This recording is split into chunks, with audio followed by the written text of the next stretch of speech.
Bonjour les élèves, aujourd'hui on se retrouve pour faire une petite séance d'histoire. Et comme vous pouvez le voir, on va parler d'une période qui s'appelle la Renaissance. Alors petit rappel pour ceux qui ne s'en souviennent plus, on estime à peu près la période de la Renaissance de 1300 à 1600 sur la frise historique. Aujourd'hui on va se poser une petite question sur la Renaissance. On va essayer de comprendre pourquoi cette période s'appelle la Renaissance. Pour pouvoir essayer d'y répondre, on va essayer de réfléchir à ce qu'on entend dans Renaissance. Qu'est-ce que vous entendez comme mot que vous connaissez dans Renaissance? Je pense que vous entendez qu'on entend le mot naissance. Et ce mot naissance, il est précédé d'une petite chose qu'on appelle un préfixe, le petit préfixe re. Alors, ce mot naissance, vous le connaissez. Souvent, on parle de la naissance d'un bébé, mais ça peut être aussi la naissance d'un projet, la naissance d'une œuvre, quelque chose qu'on a créé. Et ce petit re, il vient dire qu'à un moment donné, la chose qui est née, elle va recommencer, elle va reprendre, ça s'est arrêté et ça va recommencer. Alors on va se demander, maintenant qu'on sait ce que c'est, qu'on s'est posé la question de ce qu'est la Renaissance, donc quelque chose qui revient et qui renaît, on va essayer de se demander qu'est-ce qui aurait pu renaître et recommencer pendant cette période. Alors, est-ce que vous allez y réfléchir aussi? Est-ce que vous avez peut-être des idées de choses qui auraient pu exister, s'arrêter et peut-être recommencer à la période de la Renaissance? Alors, est-ce que vous avez des idées? Peut-être qu'il y a des clans qui sont revenus, comme les Romains ou les Celtes. Ah bah peut-être, alors je vais marquer votre hypothèse. Donc première hypothèse, peut-être que ce sont des clans qui ont existé, qui se sont arrêtés ou qui ont disparu, qui sont allés ailleurs et qui sont revenus. On verra tout à l'heure, on va essayer de voir si cette idée est juste ou fausse. Est-ce que vous auriez d'autres idées, d'autres hypothèses à proposer? Maîtresse, peut-être des guerres qui ont recommencé. Alors, des guerres qui auraient eu lieu, on aurait été en période de paix et peut-être que tout d'un coup, il y a de nouveau des guerres. Alors, on marque l'idée. Pour l'instant, on ne sait pas si elle est juste ou si elle est fausse, mais on va la noter et on va aller vérifier si l'hypothèse est juste ou fausse. Est-ce que vous avez d'autres hypothèses? Il y a peut-être des nouvelles façons de dessiner. Des nouvelles façons, enfin une façon de dessiner, peut-être des œuvres, une manière de dessiner qu'on avait autrefois, qu'on avait peut-être un peu oublié, et puis finalement on se réinspire de cette façon de dessiner pour refaire des tableaux, des sculptures, etc. C'est des bonnes idées, c'est des bonnes hypothèses. Peut-être que chez vous, vous allez en avoir d'autres des hypothèses. Pour l'instant, je retiens ces trois-là. Je les avais préparées un petit peu parce que je sais que les années précédentes, on me les avait proposées, mais vous avez peut-être d'autres idées que vous pourrez aller essayer de tester et de vérifier. Nous, on va garder ces trois-là et on va essayer de les éliminer ou de les garder au fur et à mesure. Alors, première hypothèse, vérifions ces hypothèses. Première hypothèse, est-ce que c'est des clans qui sont revenus? Des clans comme peut-être les Romains, les Grecs, qui existaient autrefois et qui sont revenus à cette époque-là. Alors, pour pouvoir essayer de vérifier, je suis allée chercher une carte d'Europe à l'époque de François Ier, puisque vous savez qu'à la Renaissance, on a étudié François Ier. Je rappelle les dates de François Ier, il est né en 1494 et il est mort en 1547. Voyons voir une carte d'Europe à l'époque de ce roi. Alors, voilà la carte. On voit que notre royaume de France, là, il n'a encore pas tout à fait la même forme qu'aujourd'hui, mais ça commence à ressembler. Alors, tous les dessins, toutes les cartes que je vais vous envoyer, je vais vous les envoyer par Word. Et comme ça, si vous ne les voyez pas bien dans ma vidéo, vous pourrez les re-regarder tranquillement à la maison. Alors, voyons voir le code couleur. Tout ce qui est orangé, jaune et rose clair, ce sont les territoires qui appartiennent à l'empire d'un roi qui s'appelle Charles Quint. On l'a déjà vu dans la leçon concernant François Ier. C'était un rival de François Ier et François Ier des fois essayait de lier des amitiés avec lui mais ça ne marchait pas toujours. Alors Charles Quint, il a un grand territoire, donc sur ce territoire-là qui est jaune, orange et rosé sur la carte, il n'y a pas de clan qui réapparaît, c'est bien le territoire de Charles Quint. Ensuite, tout ce qui est mauve et rose foncé, c'est les possessions d'un autre roi qui habite ici, dans le royaume d'Angleterre. Mais vous avez vu, il n'a pas que des possessions là-haut, il a aussi des petites possessions par-ci, par-là. Et ce roi, c'est Henri VIII. Henri VIII, pareil, on l'a vu dans la leçon sur François Ier. Donc là, pareil, il n'y a pas de Romains, il n'y a pas de Grecs, on ne les voit pas sur notre territoire. Donc pour l'instant, l'hypothèse des clans qui reviennent, ça ne fonctionne pas. Il nous reste, dans notre secteur qui nous intéresse, une dernière couleur, c'est la couleur bleue. Et vous vous en doutez, ce sont les possessions de François Ier. Et François Ier, du coup, il est roi. Il est roi d'un royaume qui s'appelle le royaume de France. Et donc on n'entend plus parler ni de Romains, ni de Grecs, ni de Gaulois, etc. Donc on n'est pas plus du tout sur des clans, on est vraiment sur des royaumes. Donc des royaumes, des territoires qui appartiennent à Henri VIII, des territoires très nombreux qui appartiennent à Charles Quint, et du territoire qui appartient à François Ier. Donc l'hypothèse des clans, on ne peut pas la valider. On va essayer la deuxième hypothèse. Est-ce que c'est des guerres? Est-ce que, pourquoi pas, on aurait eu beaucoup de guerres, puis une grande période de paix, et tout d'un coup les guerres reviennent? Alors facile pour vérifier ça, j'ai pris mon petit ordinateur, je suis allée sur un site qui s'appelle Wikipédia, et je suis allée chercher la liste des guerres du royaume français, puisqu'on s'intéresse à François Ier, vous le savez, et je suis allée regarder tout ça. Alors on va essayer de se connecter, on va essayer de lancer le lien. Le voici. Donc on arrive sur la page de Wikipédia, et quand on descend un tout petit peu plus bas, on voit toutes les guerres qui ont commencé au Moyen-Âge, et qui ont continué jusqu'à la période de François Ier. Et si on observe bien ça, ben on voit que les guerres, il y en a eu tout le temps. 486, 523, 531, 535, 536. Là, on arrive jusqu'à 700, 755, 761. Des fois même, les guerres se chevauchent les unes les autres. Des fois, il y a des courtes périodes où il n'y en a plus, mais elles sont très courtes, les périodes. Donc, jusqu'à François Ier, on voit qu'il n'y a vraiment pas eu beaucoup de moments de paix et qu'il y avait tout le temps des périodes de guerre et de conflits. Donc, on ne peut pas dire que quelque chose s'est arrêté, que les guerres se sont arrêtées et qu'elles ont recommencé, qu'elles se sont renées à cette période-là. Donc, l'hypothèse des guerres, ça ne fonctionne pas non plus. Donc, hypothèse invalide, on l'enlève. Il nous en reste une d'hypothèse. C'est l'hypothèse où vous m'avez dit que peut-être on dessinait ou on faisait l'art d'une certaine manière. On a oublié cette façon de faire pendant un certain temps. Et puis finalement, parce qu'on l'aime bien ou qu'on l'a retrouvé, on s'en est inspiré, on l'a dessiné et créé différemment. Alors pour ça, on va essayer d'observer des œuvres de plusieurs périodes. La première, ça va être l'Antiquité, la plus éloignée. Il y a la préhistoire aussi, mais on ne va pas aller jusque-là. Donc on va prendre des œuvres de l'Antiquité. Puis la période qui suit, c'est le Moyen-Âge. Et ensuite, la période qui nous concerne, c'est la Renaissance. Et on va essayer de les comparer pour voir s'il y a des ressemblances. Alors on y va. J'ai choisi une œuvre de l'Antiquité. L'Antiquité, elle commence avant le zéro de votre frise. On est 1200 ans avant le zéro. Et elle va finir après le zéro de votre frise, en 400 à peu près, en 476. Alors, j'ai choisi une statue de Jules César.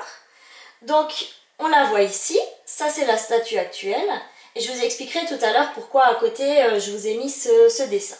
Déjà on va observer la statue pour voir comment elle est.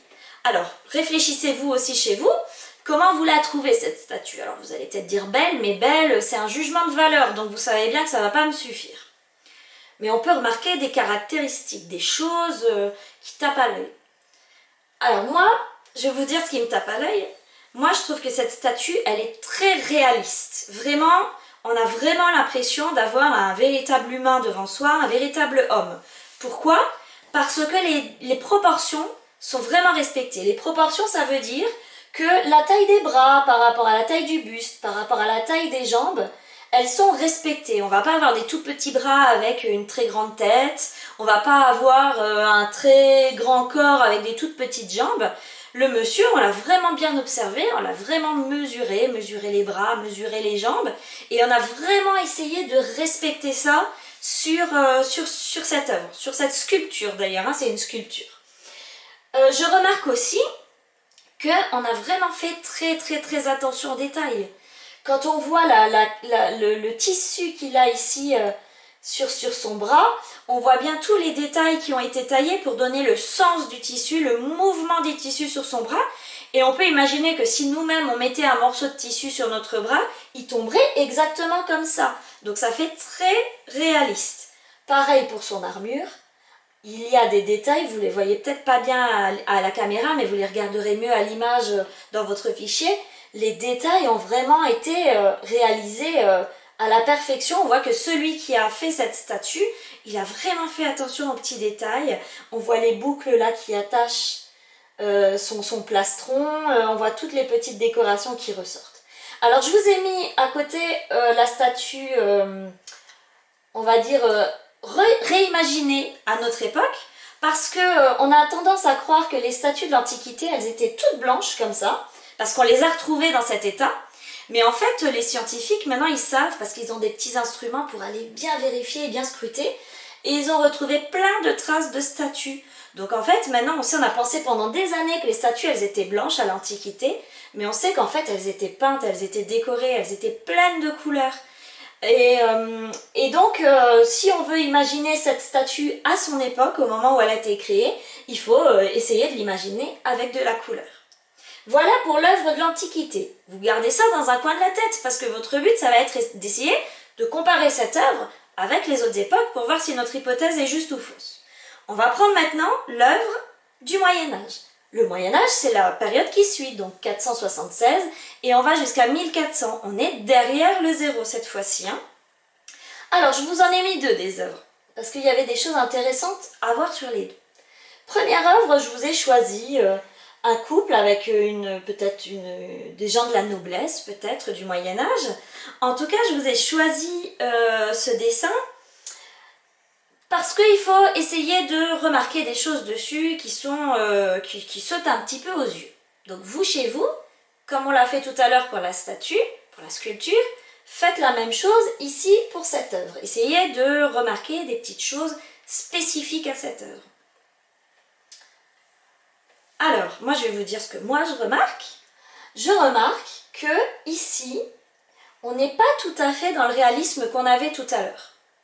Par exemple, si je m'assois comme ce jeune homme allongé et que je mets mon bras dans ce sens, ma main, elle a une position un peu bizarre. Il va falloir que je me contorsionne parce que je ne sais même pas par rapport à mon poignet, si mon pouce peut être opposé comme ça à mon poignet, ça donne une position bizarre. La position du cou aussi, il est très à l'aise le garçon là, mais moi si j'avais cette position là, au bout d'un moment, je ne sais pas si c'est une position très réaliste. Pareil pour sa main qui est ici, elle est très très très pliée.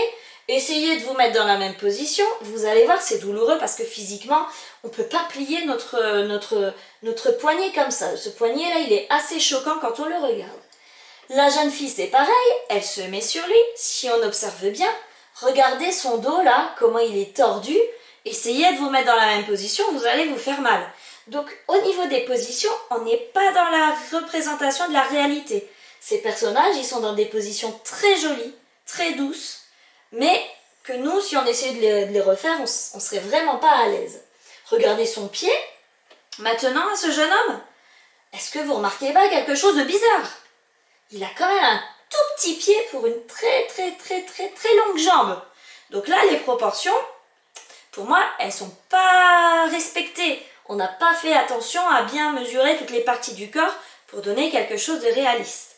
Les plis des tissus, ils ont été dessinés, mais c'est très, très léger comparé à ce qu'un tissu ferait s'il était plié dans cette position. Regardez ici comment le tissu de la jeune fille tombe. C'est très joli, hein, on se croirait presque dans un Disney, vu comment la robe tombe, mais une robe ne tomberait pas comme ça dans la réalité. Et puis au final, on a le contour tout autour, l'arrière-plan. On n'est pas dans la réalité, c'est très joli, toutes ces petites fleurs qui volent, cette petite colombe qui approche. D'ailleurs la colombe, enfin cet oiseau, je ne sais pas si c'est une colombe, je ne suis pas spécialiste, mais il a un très grand bec quand même, un peu bizarre. Et puis on n'est pas dans la représentation de la vraie nature.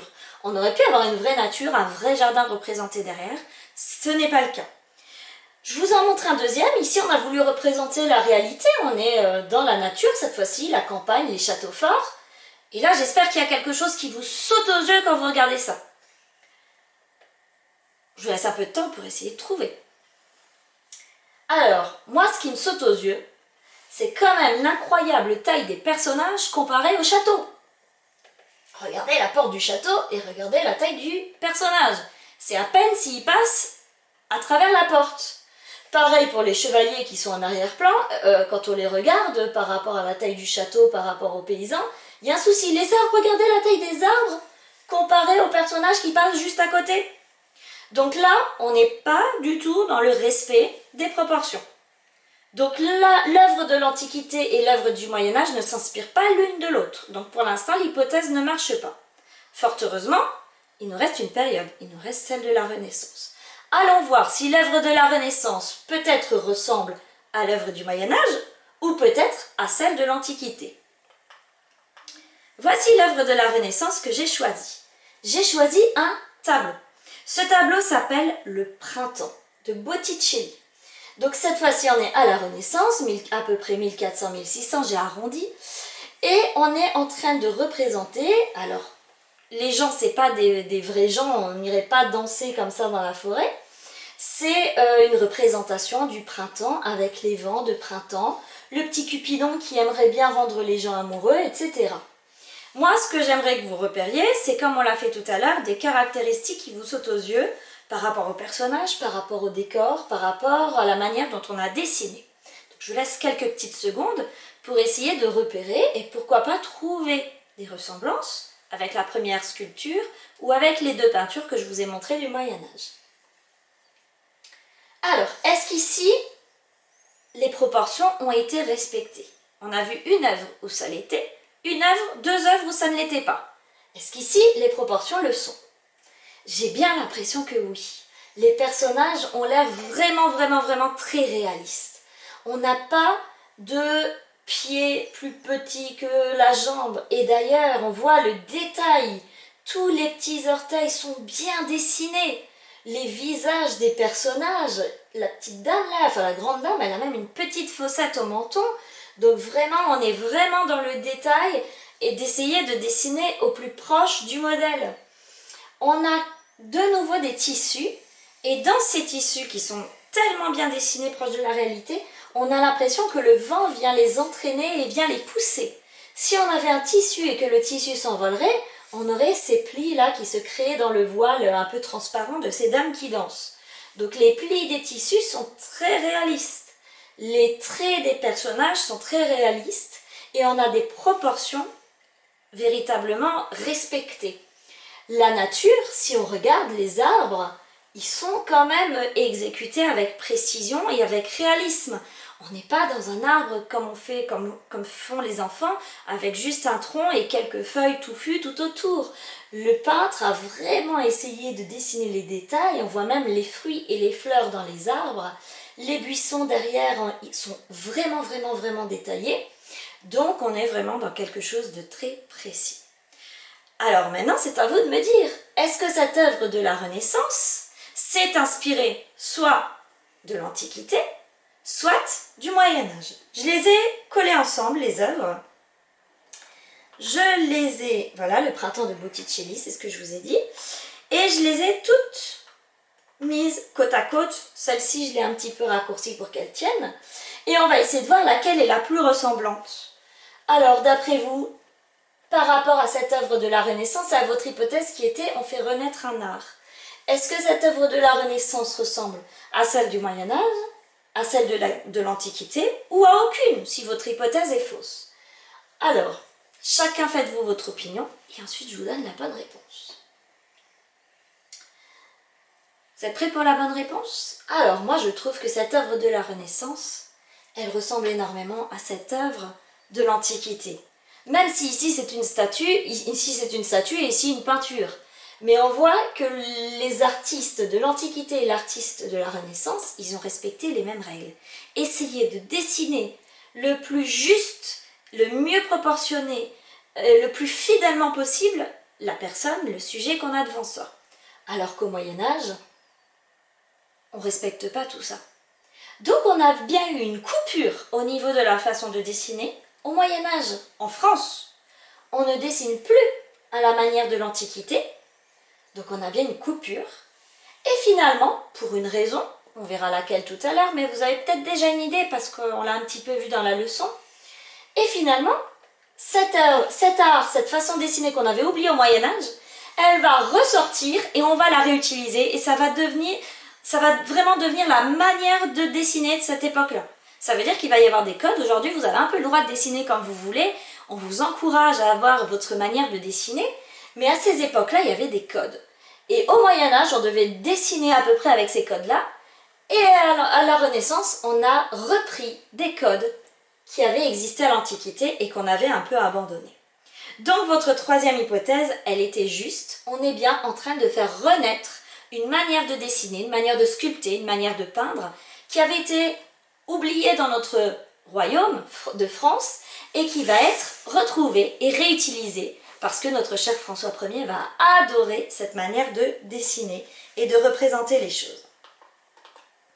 Donc l'hypothèse 3, elle est validée. L'art de la Renaissance fait renaître l'art de l'Antiquité.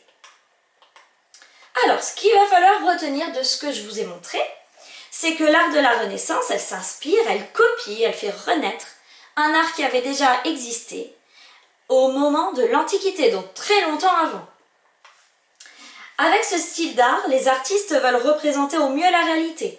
Ils respectent les tailles, les proportions. Proportions, vous vous souvenez, c'est quand chaque partie du corps a une taille correcte par rapport à la suite. Donc ma main ne peut pas être plus grande que mon avant-bras ne peut pas dépasser d'autres parties de mon corps. Chaque partie du corps a une bonne proportion. On va essayer de faire ressortir les mouvements le mieux possible en les étudiant, en les regardant. On va étudier les corps humains pour respecter les proportions. Et on va étudier les mouvements des tissus. Petite faute de frappe, des tissus. D'accord? Qu'est-ce qu'il faut retenir d'autre? Que c'est François Ier qui a ramené cette façon de dessiner et de peindre qu'on avait oublié complètement au Moyen-Âge. Pourquoi c'est lui qui a ramené cette façon de faire? Parce qu'il avait, vous vous rappelez, envie de conquérir, de conquête en Italie. Et l'Italie, c'est le berceau de l'Antiquité, c'est là où il y a eu les Grecs. Et cette façon de sculpter, comme je vous l'ai montré, c'est les Grecs qui l'ont travaillé et qui l'ont inventé. Donc François Ier, quand il est allé en Italie, il a découvert cet art de l'Antiquité que là-bas on n'avait pas oublié. Et en le découvrant et en aimant cette façon de faire, il l'a ramené en France, dans son royaume. Et c'est comme ça que cette forme d'art a retrouvé sa place dans notre royaume. Vous vous rappelez, il a d'ailleurs ramené quelqu'un d'autre avec lui. Vous vous rappelez qui? Il a ramené Léonard de Vinci. On le verra tout à l'heure. Léonard de Vinci, c'est un grand peintre de la Renaissance. Il était italien et il a fini sa vie en France. François Ier l'a ramené et donc il a ramené avec lui l'art de la Renaissance qui s'inspirait de l'Antiquité. Alors, quelques artistes du coup à retenir quand même dans votre petite leçon. Donc le premier, je viens de le nommer, c'est Léonard de Vinci avec sa fameuse Joconde. Donc on voit bien que la Joconde, elle respecte. Il respecte les points qu'on a vus dans notre leçon, taille, proportion, mouvement, etc. Et on a vraiment l'impression d'avoir affaire à un vrai personnage qui est devant nous, qui se tient devant nous et qui existe. Le deuxième personnage que j'aimerais que vous reteniez, on ne l'a pas vu encore aujourd'hui, c'est un peintre qui s'appelle Michel-Ange. Et je vous présente son tableau qui est, alors c'est pas tout à fait un tableau, je vais vous expliquer pourquoi, qui s'appelle La création d'Adam. C'est pas un tableau parce qu'en fait c'est une peinture très connue qui a été peinte sur la voûte. La voûte, c'est le plafond d'une chapelle très connue en Italie qui s'appelle la chapelle Sixtine. Ici aussi, on peut voir que les proportions, les tailles, les mouvements ont été respectés. On voit bien cet effet là de vent dans les cheveux et dans le tissu ici qui s'envole. Donc on respecte parfaitement les règles de l'art de l'Antiquité. Et le dernier, on a un petit peu parlé de lui pendant la leçon, c'est Botticelli et son fameux Printemps dont on a déjà parlé. Donc ces trois artistes, j'aimerais que vous les reteniez, que vous reteniez aussi une de leurs œuvres. Vous pouvez aller sur internet faire des recherches sur eux et voir plus d'œuvres qu'ils ont peintes et créées. Léonard de Vinci n'a pas fait que de la peinture, il a aussi fait de la sculpture, il a aussi été inventeur, il a fait des plans de choses qu'il n'a jamais pu créer pour de vrai au moment où il était vivant. Donc par exemple, il a dessiné les plans des premières sortes d'avions. Donc si vous faites des recherches sur lui, vous verrez que c'est un personnage très intéressant. Et évidemment, ces trois artistes, ce ne sont pas les seuls qui étaient connus pendant la période de la Renaissance. Donc vous pouvez aller en voir d'autres en tapant œuvres de la Renaissance, artistes de la Renaissance. Donc voilà les choses que vous devez retenir. N'hésitez pas à regarder la vidéo une deuxième fois, une troisième fois si besoin est, pour bien avoir les grands points importants de cette période qui est la renaissance. Quelque chose qui renaît, et vous avez trouvé une des choses qui a rené, qui est revenue, c'est la peinture, la façon de dessiner, la façon de représenter que l'on avait à l'Antiquité et qu'on a fait renaître à la Renaissance. Bravo pour cette séance les élèves, n'oubliez pas de bien mémoriser et on se retrouve peut-être pour une autre vidéo bientôt. Au revoir!